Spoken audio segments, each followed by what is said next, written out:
Folks, there is not a single Disney movie on the horizon that is safe any longer. Why? Well, because Pixar has suffered the greatest humiliation I think any studio could possibly endure. What is it? Well, we'll tell you, we'll show you, right after this.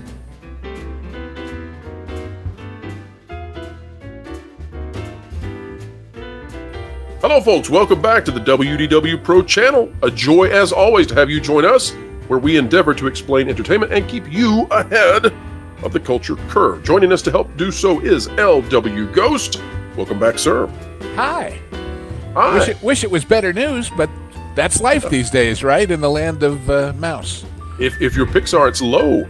But Mr. Ghost, I like to be a positive person. I felt like we did a very positive video yesterday morning talking about how the attempts to boycott Harry Potter and J.K. Rowling, all of that utterly failed. And I think that's very positive because I think that's a sign that the market is healing and that corporations perhaps are becoming less terrified of these mob mentalities out there. Today, though, I don't know any way to spin this in a way that's good, unless, maybe we can see the silver lining and say, well, the glass is half full because maybe this will shake Disney to its core and get them to change their ways. But it's really hard to come up with a positive. Folks, we're not going to delay any longer. We're just going to show this to you. We're on thenumbers.com. Of course, that's a website that tracks the box office tallies day by day, weekend by weekend, week by week. You get the idea. If you want to know how a movie is performing, The Numbers is the place to go. They're not sponsoring this video. They don't pay us. We say that because we believe it. Now, in this past Friday, we're just looking at the Friday because at the time of recording this video, we don't have the tabulations for Saturday yet. For the Friday, take a look. Number one was Mean Girls with 3.2 million, The Beekeeper with 2.4 million, Anyone But You, 1.7 million. And by the way, Anyone But You might be the new title for Pixar, period. If we go all the way to the point that it is so low that they almost don't track it because it didn't make enough to track. Soul by Walt Disney, the re-release from Pixar, the first time it's ever been in theaters, made a grand total of $32,000. This was already humiliating, but it somehow managed to drop 74% from a humiliating Friday last weekend. But look at this, Mr. Ghost, 1,350 theaters. 1,000, let me say it again, 1,350 theaters. And how much did those movie theaters make per theater for showing Soul? Well, folks, on average, they sold 2 tickets per theater. And that's the whole day, not just one screening. That's right.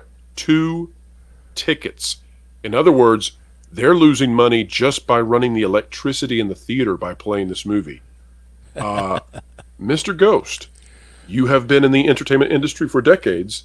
Have you ever seen this kind of a number for a movie? Re-release, brand new, doesn't matter. No, is the simple answer. This is the champ.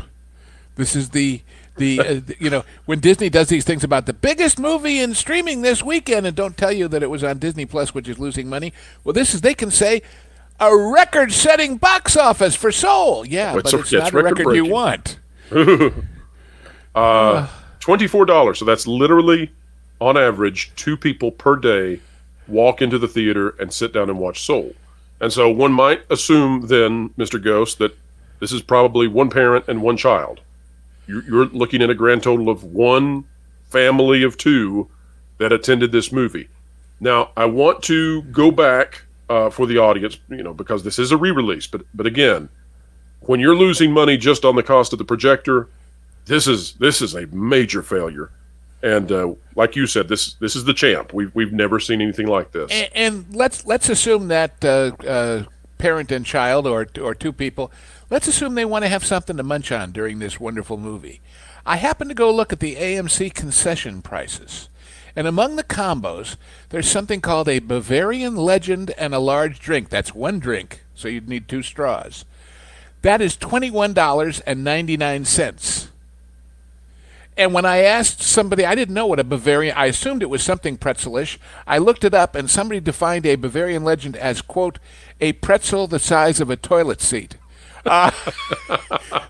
So that's why they call the giant donuts the Bavarian cream-filled donuts. Now, if I get it now. you want to spend a little less on one large popcorn and two large drinks, that's $20.80.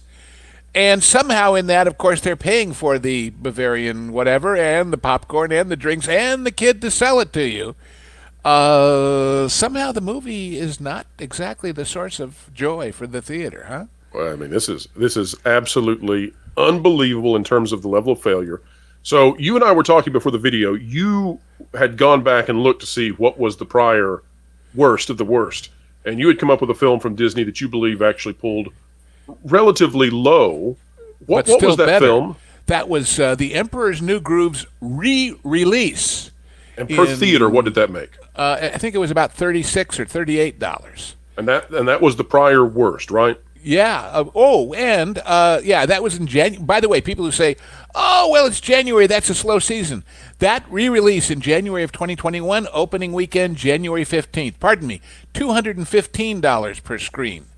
Oh, and then if they say, "Oh, everybody's already seen it on D+," guess what? In January of 2018, Fathom Events re-released The Treasure of Sierra Madre, which everybody had seen on television and the movie since what, I forget what year it was, with Humphrey Bogart, and we don't need no stinking badges. Maybe Disney will get a badge for this. $228 per screen. So let me put it this way for everybody out there. These theaters, they were probably excited to have the 3 Pixar films finally come out to theaters, and Disney marketed this. They said, this finally you can see these films the way they were meant to be seen. And, they cut a deal with Fandango. You go watch these movies, you get a free ticket to go see Inside Out 2. Big promotion there, big promotion. They had precedent. They looked at their re-release of Nightmare Before Christmas. They had done just a few months ago. It made $10 million. They looked at Puss in Boots, Last Wish. And they said, oh, well, that released with the on streaming as well. So it was already on streaming. It came out in theaters, did, hundreds of millions of dollars. They looked at Five Nights at Freddy's. They said, you know what? So what if it's been on streaming? We'll still make some millions and the theaters will be happy about it. That didn't happen. And Lou, when I'm looking at this with 1,350 theaters, that is the same number of theaters, same number of screens that we had last week for this movie, which means this is contractually obligated. That is 1,350 theaters, which lost tremendous money just by being open, because you can't pay for the electricity. You can't pay for anything to do with those theaters for $24. Wait, it's when you say the electricity, you understand with digital projection, they download this stuff into a hard drive in the projection booth. You couldn't pay for the electricity to do a high-speed satellite download once. Just to get it there so you could show it, okay? My wife, who is wonderfully insightful, when I showed her these numbers, I told you earlier, she said, now imagine you're the 2 people in the theater, and it's a guy taking a girl on a date. And she looks around and sees you're the only people in the theater, which means you went to the one show where there was anybody there at all with 2 people all day. My wife's line was, that boy is never going to get a date again. Because that girl's going to tell everybody else, would you believe this loser took me to this because, Okay, well, can you imagine? She says, not only were we the only 2 in the theater for that showing, we're the only 2 in the theater for the entire day. Exactly. The floors were still clean. All right, well, I think folks out there get the idea of just how bad this is. I mean, it doesn't get worse. It can't get worse. I mean, I guess they could sell 1 ticket per day, but that's almost impossible. And 0 tickets per day, surely somebody got a promotion. Somebody won a prize on a radio show. Oh, I mean, wait. You want worse? I can't imagine how it could happen. What could you have spent your $26 on instead of going to see this movie for your 2 people? Well, I looked around. I said, what can you get? Well, everybody uses 25 instead of 26 because it's a round number. Guess what? Applebee's 2 on the menu for 25 deal is back.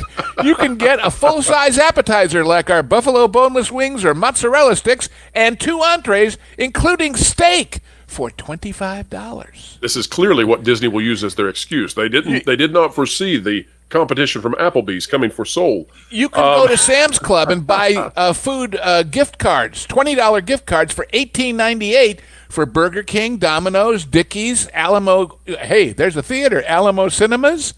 You can, and it gets worse because I decided, wait a minute. Who's the leader of this club, or was? It's made for you and me, a guy named Walt Disney, who sadly passed away in 1966, right? Yes. Well, guess what? In 1966, $26, in 65, because again, they use these round numbered years, today would be worth $253.19. Well, Disney could use that. They Which could use would be a $227 increase over those 59 years. Now, what could you buy for a quarter in 1965? So a quarter to make $25 is what, 10 times, right? You could buy a McDonald's hamburger and fries. You could buy a gallon of gas, so call that 10 gallons. How many people would rather have 10 gallons than going to see Soul today? I see where you are going with this. You could buy a quart of milk, 2 pounds of cheese, a decent pound of hamburger meat, 5 days of milk in school. Remember, for your 10 children, because it's 10 times this. This is a quarter. Oh, and here's the ultimate example of cheapness. Does anybody remember those little balsa wood airplanes with the propeller that spun on a rubber band? I had not remembered them in a very long time, but yes, now I do. Yeah, okay. You could buy one of those for a quarter in 1965. So 10 of those is better than going to see this Disney Pixar epic in this year of our Lord 2024. And the balsa wood airplanes lasted longer than Soul did in theaters, I think. And flew higher, certainly. That's right. Anyway. Here's what I'm looking at, Lou. I've got a source, and folks, I want to be completely transparent. We don't like to say things where there's only one source. So take this with a more significant amount of salt than usual, because this is one source. We believe the source knows what they're talking about, but it's one source, and I'm being fully transparent to tell you, I could not corroborate this. I tried. I could not. So I don't know if it's true. We tried on it, but here's what we've heard. Earlier in the week, I was hearing that the theaters were pushing back now and wanting out of this for Turning Red and Luca. Not out of it completely, because there seems to be a deal with Fandango that would make it almost impossible for them to all drop this. But the theaters are looking at this saying, we can't commit 1,000 screens, to these movies if they're gonna make $24. And so what they're trying to do, I don't know if this is going to happen, but I've been hearing that inside the industry they're looking at least limiting these next releases to single week special events, maybe even single weekend special events. And by the way, when we look at the second weekend, we don't know how many weekends they really are committed to. They might be committed for 3 or 4 for all we know. Well, I think they had planned to leave these on until the next movie came out, and then with Luca is the last one. It's the most popular, probably it has the highest potential. They probably thought they could leave that on until Inside Out 2. I think all of that's gone now. But Lou, walk us through a little bit of why is it more difficult for them to just say, never mind this? What are the contractual obligations that prevent it? They have this deal with Fandango where if you buy tickets to each of these 3 movies, which you would have to do all at once and perhaps have already done, poor you get a freebie to Inside Out 2. Now, if they limit it to 1 week or a weekend and you bought a ticket for the second week, do they have to give you your money back? Well, of course they do. But do they still have to give you the freebie to Inside Out 2? Well, of course they do. You made the deal. You signed the contract. They told you, they promised. Imagine the uproar if they said, well, the good news for us is we're not going to have to show this stinker anymore, but the bad news for you is that deal, it's off. Can't do it. Let's remember the whole point of these being, I don't think quite so deep a loss leader, but a loss leader for Inside Out 2 was to put a bunch of bodies in seats. So right, with free tickets. So they could, but they're doing the same trick they do with everything, which is, we had this many people in the theater opening week for Inside Out 2. Yeah, but how many of them were freebies because they bought these other? Oh, well. Exactly. None now. It's like, as I said on a different stream earlier, When they announced, oh, we cut 7,000 jobs out of Walt Disney World. Jobs. They never talked about the money. They said, we're cutting costs by cutting jobs. And we saw an example of a woman who worked for the part of the parks that did floral arrangements and gifts delivered to hotel rooms and corporate events, who got told, sorry, you're fired because we're not doing that in-house anymore. What they did was they took a couple of the experienced people and had them set up their own private business and made a contract with them to do it. But that meant they weren't on the Disney payroll and they didn't have to pay benefits. So it isn't like the services are going away. It's just that they're reducing the numbers. But what are they paying for that private contractor? That doesn't show up as a cost cut. So they play all these games about how they define the stats they give you. And when you look at the numbers behind the numbers, you find out it ain't necessarily so. Well, just to give folks a more perspective, I guess, consider again that Nightmare Before Christmas, which is like a 30-year-old film, was re-released and made $10 million. Think about it this way. Soul right now, this is its only theatrical run. It's never been in theaters before. For its entire domestic theatrical run, now very unlikely. I don't see any possibility that it's going to break $1 million total. $1 million. And how bad is that, folks? Well, there's a teeny tiny movie released by A24 called The Zone of Interest. It's on only 82 theaters, 82 screens total nationwide. It's already made $1.2 million. You've probably never heard of that film. That's how bad it is. How bad is it? Well, let's take a look at this article out of Cartoon Brew. And this was back January 14th. This was after the prior weekend. Pixar suffers a soul-crushing defeat at box office. This by Ahmed Amidi. Pixar, once the unstoppable powerhouse of American theatrical animation, suffered yet another blow to its reputation as moviegoers rejected this weekend's theatrical release of Soul, a film that has been available on the Disney Plus streaming service since late 2020. And there, look at it again. Its release in 1,350 locations, the exact same. Grossed a meager $429,000 over 3 days and $557 on the 4-day Martin Luther King Jr. holiday weekend. Why did they release Soul when they did? Well, it is a movie that is about an African-American jazz musician coming out on Martin Luther King Jr. weekend.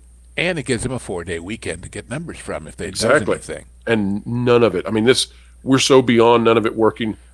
But nobody could. Listen, Lou. Nobody could have foreseen it would drop like this in the second weekend.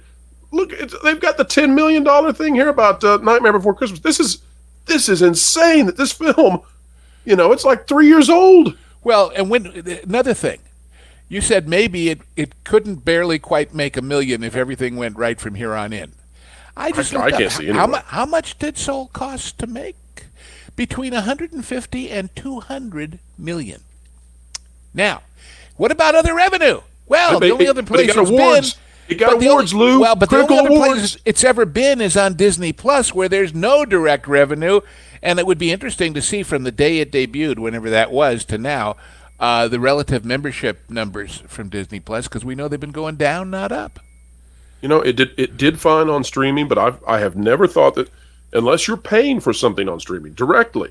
Yeah. I've never thought that there's a direct correlation between subscriber growth and a particular item unless it's something that's just out of this world, as part of the zeitgeist, like a Wednesday, a Stranger Things, the first 2 seasons of The Mandalorian. Soul is not that. I can't correlate it with the growth of Disney Plus or now the stagnation. By the way, back in the not so distant past, before Disney Plus, and we put everything on our own channel, never on that evil Netflix and Amazon, if they had just licensed this to Netflix, don't you suppose it would have made more money? Well, it had to. I mean, you can't make if less. They said, hey, new on Netflix, the latest Pixar movie, it had to do better than this. Exactly. You can't. So we talk about opportunity cost a lot, and that's what it means. It isn't just what you lose on what you do, it's what you lose on what you didn't do. Now, speaking of opportunity cost, the Walt Disney Company over the last 3 or 4 years has made a determination that they were going to purposefully insert themselves into political discourse and become a partisan company. Specifically, we've seen leaks out of the Reimagine Tomorrow group talking about propagandizing children and talking about their not-so-secret agendas. Clearly, I can't see any other way around this than saying that there is catastrophic damage to the brand now, because this is unbelievably bad. Well, so I guess, Lou, where I'm going with this question for you is there any part of Disney that feels safe any longer for families, or are they going to have to scratch and claw to regain their reputation? Look. Weeks ago, you had somebody who had a theater. I forget where in the Upper Midwest, someplace, who let you know that people were calling the theater to ask, "Is it safe?" Yes. You know, they were doing their impression of Laurence Olivier in Marathon Man. Talking about, was it safe to take their kids to the To this Disney movie, which to they Wish? never would have Yep. been asked before. So here's the question: when you see, oh God, so few people went, how come? Were they rejecting Soul? Were they saying, well, we would love to go see a cartoon, but not one about this subject, or we'd love to see a cartoon, but not this one? They were rejecting the brand, and the brand is Disney. And they were saying from the get-go, you know what? I don't want to even find out if they fixed it. I don't want to even find out if this isn't one of the bad ones. I just would rather not take the risk with my family. Well, I have to say, when did you ever in the past imagine that the name Disney would symbolize risk? oh, that is a great point, and I mean, not even on the rides, which we're now hearing are falling apart, and not even, certainly not for finding people pooping in line at the Right. theme parks, or well, Disney was never even known for thrill rides because they were so family friendly, and so people wanted to go to Universal to get the real thrill rides or Busch Gardens or SeaWorld, what have you. Well, and when they put, for example, the Gadget Go Coaster into Disneyland in Toontown, that was a family easy one, so that the kids could enjoy it too. Well, No, the company has risk written all over it. I want to take one argument away out there that only disingenuous people would come up with this one, but there are some disingenuous out there who watch. There might be some who say, well, you just have a vendetta, or you are just focusing on this because of the represented ethnicities or race of the characters in this movie. And to that, I would simply say, nobody of any demographic, of any ethnicity, went to see this movie, because you can't divide zero out. So when you're looking at two people per screen went to see this, Disney has failed with literally every demographic imaginable. It's not as if there was a rise of people of particular racial background. It's not as if there was a rise of people of certain alphabetic associations. Nobody. I'll take Nobody that is one step supporting this. further. I'll take that one step further. Never mind race. What about age? I don't know about you. Well, I do know. But me, I liked to go to supposedly kids' movies that were Disney because they were great art, they were great storytelling, and they were fun, and there was always a little bit in there for grown-ups that the kids didn't quite catch on to. And I mean that in a good way, not in a salacious way. But not anymore. Not anymore. So and this these was so-called aimed Disney more at adults that than- we all deride, who are, what do they call it, dinks, who want to spend their money on going to theme parks and whatever. Well, we just call them the pixie dusters. But they're not going either, is the point. Right. Or there would be more than this. If it was off a little, then okay, we didn't get as many kids. Or if it was off more, well, okay, a lot of families are broke after Christmas. Or it's January, it's too cold to go to the theme parks, Bob. But when everybody rejects it, when only two people come in a whole entire day. That's an equal opportunity rejection, I think you would call that. Well, as we said, I have never seen any film, any kind of release, any kind of limited edition. In fact, never seen this. You know what comes to mind? What's The that? rejection of this movie on Martin Luther King weekend shows that people don't care about the color of the skin; they care about the content of the character. That's a great point, and I think we Okay. cannot go any better than that. And I think some wise people once said that and thought that and believed that, and maybe we should go back to that. But Lou, thank you for giving us the perfect crescendo to end on. Oh, Folks, on that note, there you go. There's another musical reference. We're into jazz right now, folks. It's it's soul. But drop a like down below. Share, subscribe. When you click it, you stick it to the algorithms. It's the notification bell. And we would surely love a comment. So drop a comment down below. Let us know your thoughts. Tell us, do you think that this is a barometer, an indicator, a warning sign that Inside Out 2 is headed for absolute disaster? Are all Disney movies outside of Deadpool 3 headed for disaster? We'd love to know. Drop a comment. Lou, you are going to be doing the genre guys in just another day or so. What Well, movie is actually, up next for that I- member-exclusive content? Should I spill the beans on what's next? Oh, maybe you shouldn't. I didn't know Well, it was it's a up surprise. to you. I know I'm happy to do it, but we've actually You know what? had For those who have hung in there to the 25-minute mark, share with them, please. Okay, first of all, we've had to put off the taping for a few days, but our next look is at the genre of Hollywood looking at itself. And it is in the form of a charming, fantastic, wonderful movie I can recommend everybody to go see, David Mamet's State and Maine, which is all about what happens when a Hollywood movie company invades a small New England town to make a film, and hilarity ensues. It's a great picture, and you should go see it in advance and then see what we have to say about it on the next one. But our last one was what did we do last? I get lost track of how many we've done now. It was an Alfred Hitchcock. Oh yes, of course, it was North by Northwest, and before that, Ice Station Zebra. So we're running all over the map. By the way, speaking of good movies and good things to see, I know you don't normally ask because you know I don't have a website or any place to send you to, and I don't do Twitter and the rest. But what have you seen lately? Well, no, but I am going to be on Lorena's Spice Lounge coming up this Wednesday, and the topic, other than Disney and everything else, she wants me, and I think Vash is going to be on there too, to give people a wonderful TV series and a wonderful movie that we would recommend they see when they're looking for something good in this sea of not so good that's out there. Is that modern, or is that just any time ever? As it happens, both of mine are very contemporary. But Gotcha. It's this Wednesday. I forget what time. I think it's 5:00 or something like that. But anyway, so that's my next scheduled appearance on these things, and unless you need me on the pro show or Jonas does, or anyway. And by the way, last night, Jonas, Vash, Culture Casino, and I did a late night marathon deep dive into the Nelson Peltz situation and the various statements by both parties. It's out there. If you really want to understand what's going on, go watch that. Go watch True that. Go check out That Park Place, the YouTube channel, as well as Lorena Creole to check LW Ghost on what he's been on and what he's going to be talking about in terms of entertainment. And, of course, the Genre Guys, part of our member-exclusive content right here. If you remember, go check out those videos. Hundreds of views on those, and major commentary, people hopping into the dialogue to share their thoughts. And if you're not a member, why not? Exactly. What's it's your the price of a soda per month. Yes. Also known as a quarter of the price of a ticket to Soul, which we know apparently is overpriced. Since We've sold more sodas than the theaters showing Soul. Let's put it that way. We've made more money off Soul with this video than Disney ever will, folks. All right, well, that is the video for today. Wow. It's a sad day for Pixar. It's a sad day for Disney. And we're not happy about that. But we're happy we're not. if it wakes somebody up, and I don't mean woke somebody up. Well, here's a way to end it, Lou.